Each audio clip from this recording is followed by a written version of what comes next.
ಒಂದು ಇದು ಕಟ್ಟಿಗೆ ಅದನ್ನ ಏನ್ರಿ ಬಡಿಗೆ ಹೌದು ಉದ್ದಂದ ಏನು ಕೈ ಇಟ್ಟು ಹಿಂಗೆ ಹೇಳಕ್ಕ ಇಲ್ಲ ಏನು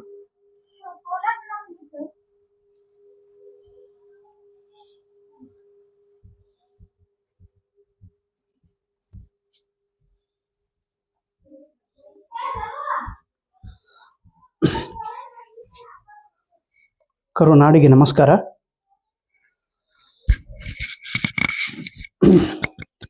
ಕೆಸೆಟ್ 2025 ಮೊದಲನೇ ಪತ್ರಿಕೆ 9ನೇ ಟಾಪಿಕ್ ಪರಿಸರ ಅಧ್ಯಯನ. ಈ ಪರಿಸರ ಅಧ್ಯಯನದ ಬಗ್ಗೆ ನಾವು ಒಂದು 100 ಇಂಪಾರ್ಟೆಂಟ್ ಕಾನ್ಸೆಪ್ಟ್ಗಳನ್ನು ನೋಡುತ್ತಿದ್ದೇವೆ. ಸ್ವಲ್ಪ ಕಾಲು ನುಸುಲಗತ್ತವ್ರಿ. ನಿಮ್ಮ ಅನುಮತಿ ಪಡೆದು ನಾನು ಸ್ವಲ್ಪ ಕೂತು ಕ್ಲಾಸ್ ಹೇಳಬೇಕಂತೇಳಿ ವಿಚಾರ ಮಾಡೀನಿ. ನೋಡೋಣ. ಅಮ್ಮೋ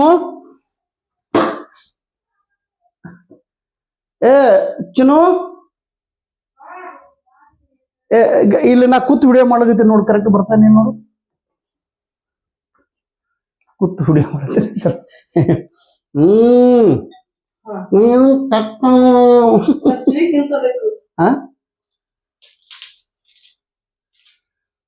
ಹಿಂದ ಸರಿಯಾಗಿ ಕುಂಡ್ರಪ್ಪ.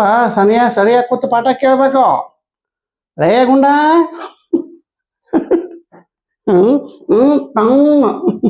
ಕರೆಕ್ಟ್ ಕೇಳಿಸಲ್ಲಪ್ಪ ನೋಡು. ನೀ ಅಂದ್ರೆ ಹಿಂಗ್ ಬದಿಗಿನ ಹೊಳಿತೀನಿ ಕೇಳೋ. Okay good. ಕೆಸೆಟ್ ಯೂನಿಟ್ 9 ಪರಿಸರ ಅಧ್ಯಯನ. ಇದರಲ್ಲಿ 100 ಕಾನ್ಸೆಪ್ಟ್ಗಳನ್ನು ಹೇಳುತ್ತಿದ್ದೇನೆ. 18ನೇ ಕಾನ್ಸೆಪ್ಟ್ ಗುರುಜಿ ಓದ್ ಹೇಳ್ರಿ. Rise in water temperature from normal level due to thermal pollution can adversely affect water quality and aquatic life.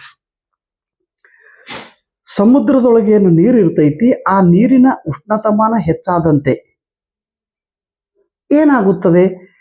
ನೀರಿನ ಉಷ್ಣತಾಮಾನ ಹೆಚ್ಚಾದಂತೆ ಅದು ಯಾವ ಕಾರಣದಿಂದ? ಥರ್ಮಲ್ ಪೊಲ್ಯೂಷನ್ ಅದ ಕಾರಣದಿಂದ, ಔಷ್ಣಿಕ ಪ್ರದೂಷಣೆಯಿಂದ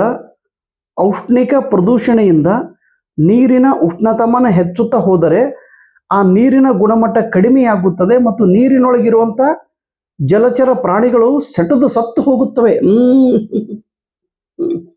ಓಕೆ, ಚಲೋ ನೆಕ್ಸ್ಟ್ 19ನೇ concept HCFC hydrochlorofluorocarbons were introduced as ozone shape replacement for chlorofluorocarbons. Ozone ಅನ್ನ ರಕ್ಷಣೆ ಮಾಡುವ ಸಲುವಾಗಿ ಏನು ಕ್ಲೋರೋಫ್ಲೂರೋಕಾರ್ಬನ್ಸ್ ಐತಿ, ಅದರ ಬದಲಾಗಿ ಹೈಡ್ರೋಕ್ಲೋರೋಫ್ಲೂರೋಕಾರ್ಬನ್ಸ್ ಕೂಡ ಇಂದು ಬಳಕೆ ಮಾಡುತ್ತಿದ್ದಾರೆ. National missions are there in NAPCC national action plan on climate change. Bharat ಸರ್ಕಾರದವರು ಇದನ್ನು ಪ್ರಾರಂಭ ಮಾಡಿದ್ರು. ಇದರಲ್ಲಿ ಒಟ್ಟು 8 ಯೋಜನೆಗಳನ್ನು ಕೂಡಿಸಿದ್ದಾರೆ, 8 ಮಿಷನ್ಸ್ಗಳು ಕೂಡಿಸಿದ್ದಾರೆ. 8 ನೆನಪಿಡ್ರಿ. ಇನ್ನು reactor is the heart of any nuclear power plant. Nuclear pant ಅಲ್ಲೋ ಪ್ಯಾಂಟ್ ಗುರುಜ್ರಿ, ಪ್ಯಾಂಟ್ ಅಲ್ರಿ, ಪ್ಲಾಂಟ್ ಅದ್ರಿ, ಪ್ಲಾಂಟ್. ನ್ಯೂಕ್ಲಿಯರ್ ಪವರ್ ಪ್ಲಾಂಟ್ದಲ್ಲಿ ರಿಯಾಕ್ಟರ್ ಇದಕ್ಕೆ ಹಾರ್ಟ್ ಎಂದು ಕರೆಯುತ್ತಾರೆ. In case of nuclear power plant except the reactor, the technology is exactly similar to any other fossil fueled power plant. Phone ಯಾರ್ದು ನೋಡು. ಇನ್ನು 22ನೇ concept asthma, dry eye syndrome, bronchitis, COPD, chronic obstruction pulmonary disease. ಇವೆಲ್ಲ ರೋಗಗಳದವ್ರಿ. Asthma ರೋಗ, ಹಿಂಗೆ ಕೆಮ್ಮಿಸ್ತೇವಲ್ಲ ಒಂದೊಂದ್ಸಲ, ಕೆಮ್ಮಿಸೋದು, ಹಿಂಗೆ ಶ್ವಾಸ ತೆಗೆದುಕೊಂಡ ನಂತರ ತ್ರಾಸ ಆಗ್ತಾರೆ. ಅಸ್ತಮಾ ಫೋನ್ ಯಾವ್ದು ಒಯ್ದ್ರ ಒಗಿ ಆ ಕಡೆ.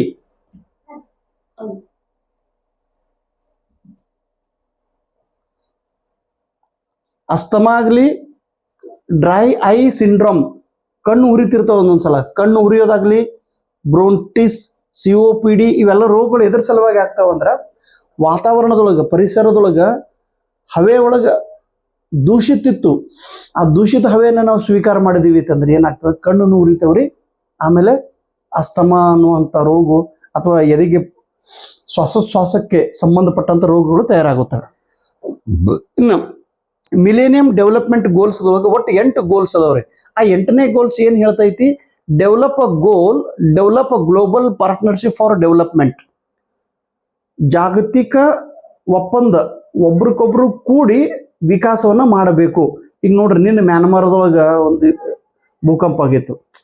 ಗ್ಲೋಬಲ್ ಪಾರ್ಟ್ನರ್ಶಿಪ್, ನಾವು ಹೋಗಿ ಅವ್ರಿಗೆ ಹೆಲ್ಪ್ ಮಾಡೋದು, ಮುಂದೆ ನಂಬಲ್ಲಿ ಅಳಗಡೆ ನಾವು ಸತ್ಯ ಅಂದ್ರೆ ಅವ್ರು ಬಂದು ನಮಗೆ ಹೆಲ್ಪ್ ಮಾಡ್ತಾರೆ. ಹಿಂಗೆ ಒಬ್ರಿಗೊಬ್ರು ಸಹಕಾರ ಇರಬೇಕು. ಗ್ಲೋಬಲ್ ಪಾರ್ಟ್ನರ್ಶಿಪ್ ಫಾರ್ ಡೆವಲಪ್ಮೆಂಟ್, ವಿಕಾಸ ಮಾಡೋ ಸಲುವಾಗಿ ಒಬ್ರಿಗೊಬ್ರು ಸಹಕಾರ ಇರಬೇಕು. Millennium development goals had the highest number of target. ಇನ್ನು 24ನೇ ಕಾನ್ಸೆಪ್ಟ್ ಏನಿದೆ, ಏರ್ ಕ್ವಾಲಿಟಿ ಇಂಡೆಕ್ಸ್. ಹವೆಯ ಒಂದು ಕ್ವಾಲಿಟಿ ಹೇಗಿದೆ ಅನ್ನೋದನ್ನ ಇದರಲ್ಲಿ ಹೀಗೆ ಚೆಕ್ ಮಾಡುತ್ತಾರೆ. PM 2.5 particulate matter size equal or less than 2.5 microns, ಅಥವಾ PM 10 particulate matter size equal or less than 10 micron. Different sized particulate matters are required for the determination of air quality in India. ನೋಡ್ರಿ ಸರ, ಭಾಳ detail ಹೇಳಗತ್ರಿ, ನಮಗೇನು ತಿಳಿಯಲಾಗದ್ರಿ, ಸಾಕ್ರಿ ನಿಮ್ಮ video ಅಂದ್ರಿ ಅಂದ್ರೆ ಸಾಕಪ್ಪ. KCET ಅಂತೂ ಪಾಸ್ ಆಗ್ತೀರಿ, ನೆಟ್ ಸಲುವಾಗಿ ಸ್ವಲ್ಪ ಡೀಟೇಲ್ ಆಗಿ ಹೇಳಗತ್ತೀನಿ ರೀ. ಎರಡೂ ಕಡೆ ಯೂಸ್ ಆಗ್ತದ್ರಿ. ಒಮ್ಮೊಮ್ಮೆ ತಿಳಿಲಿಲ್ಲ ಅಂದ್ರೆ ತಿಳ್ಕೋಕ್ ಪ್ರಯತ್ನ ಮಾಡ್ರಿ. ಭಾಳ ತಿಳಿಲಿಲ್ಲ ಅಂದ್ರೆ ಇದು ಅದು ಬಿಡೋದು. ಬಿಟ್ರೆ ಪ್ರಶ್ನೆ ಬತ್ತಂದ್ರೆ ಹೇಗೆ ಮಾಡೋದ್ರಿ? ಪ್ರಶ್ನೆ ಬರ್ತೈತಿ. ಹೀಗಾಗಿ ಗುರಿ ತಲುಪುವಾಗ ಎಷ್ಟೇ ತ್ರಾಸ ಆದ್ರೂ ಕೂಡ ತ್ರಾಸ ಸಹನ ಮಾಡಿಕೊಂಡು ನಮ್ಮ ಕೆಲಸ ಮಾಡ್ಕೊಂತ ಹೋಗೋದು, ಕೆಲಸ ನಿಲ್ಲಿಸಬಾರ್ದು, ಬದಲಾವಣೆ ಮಾಡ್ರಿ. ಈಗ ನೋಡ್ರಿ, ನನ್ನ ಕಾಲು ನೋವುಸ್ಲುಗತ್ತವ್ರಿ. 3 ವರ್ಷದಿಂದ ವಿಡಿಯೋ ಮಾಡ್ಲಾಗತ್ತೀನಿ, ಕಾಲು ನೋವುಸ್ಲುಗುತ್ತಿದ್ದು, ನೋವು ಮಂಡಿ ನೋವು ಶುರುವಾಗ್ಯದ್ರಿ ಅಪ್ಪ. ಅದಕ್ಕೆ ಇವತ್ತು ಕೂತು ಕ್ಲಾಸ್ ಹೇಳಕತ್ತೀನಿ ರೀ. ನಾನು ನನ್ನ ಕೆಲಸಿನೊಳಗೆ ಬದಲಾವಣೆ ಮಾಡೀನಿ, ಅದ್ರ ಕೆಲಸ ನಿದ್ರಿಸನೇನ್ರಿ. ಈ ರೀತಿ ನೀವು ಕೂಡ ಓದುವಾಗ ಸ್ವಲ್ಪ ಬೇಸರ ಪಟ್ಟರು ಕೂಡ ಬೇರೆ ಮಾಧ್ಯಮದಿಂದ ಅಥವಾ ಬೇರೆ ಒಂದು ಮೆಥಡನ್ನು ಯೂಸ್ ಮಾಡಿ ನೀವು ಓದೋದು ನಿಲ್ಲಿಸ್ಬೇಡ್ರಿ, ಸ್ಟಡಿ ಮಾಡೋದು ನಿಲ್ಲಿಸ್ಬೇಡ್ರಿ. You will get the success. Thank you so much. ನಮಸ್ಕಾರ. ಠೀಕ್ ಆಗ್ಯದಪ್ಪ. ವಿಡಿಯೋ ಇದು ಬಂತೇನು? ನೋಡು.